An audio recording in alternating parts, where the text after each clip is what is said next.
Kĩama kĩrĩa kĩrũgamagĩrĩra ũgitĩri wa mũingĩ gũkũ bũrũri-inĩ hamwe na mabũrũri ma Afrika ya irathĩro nĩmegũcemanirie mũkawa-inĩ wa Serena gũkũ kaunti-inĩ ya Nairobi na kũrĩa makorirwo magĩtetia mũrũgamĩrĩri wa ũgitĩri wa andũ kĩũmbe Mohamed Fazil. Fazil is talking as if that authority and workers live in the island and employers mean nothing.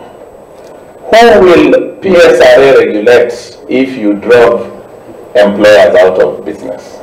Matongoretio nĩ mũrũgamĩrĩri wao Enoch Makanga, atongoria aya nĩmaigĩte mĩro yao thĩ na kuuga atĩ Mohamed akoretwo akĩrekereria mendekithia ma kũmahĩngĩca amu gũtirĩ watho akoretwo akĩrũmĩrĩra.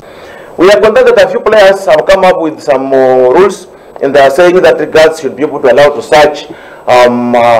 You saw it on media, and we are saying this is just a far-reaching regulation that has not been brought to us as employers. As matters stand today, the PSRA board is not constituted, and there is no board as envisaged under Section 11 of the Act.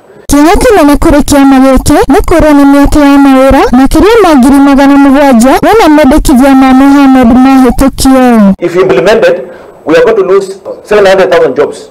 Now, if these guys are going to lose 700,000 jobs, my colleague will tell you very clearly that these guys no security. They are going to become what? A security risk.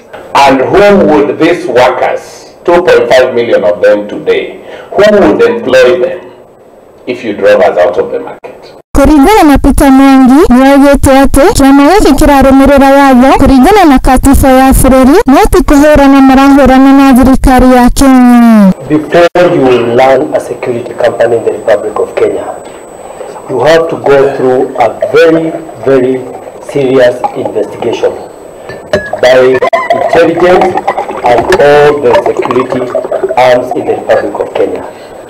So we are not here to fight the government.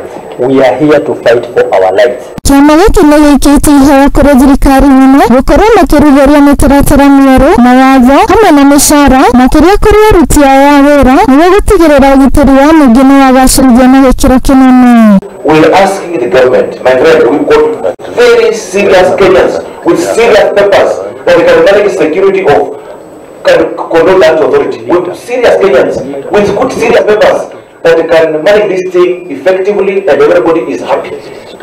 We say enough is enough. Agitiri Mongererwo Micara.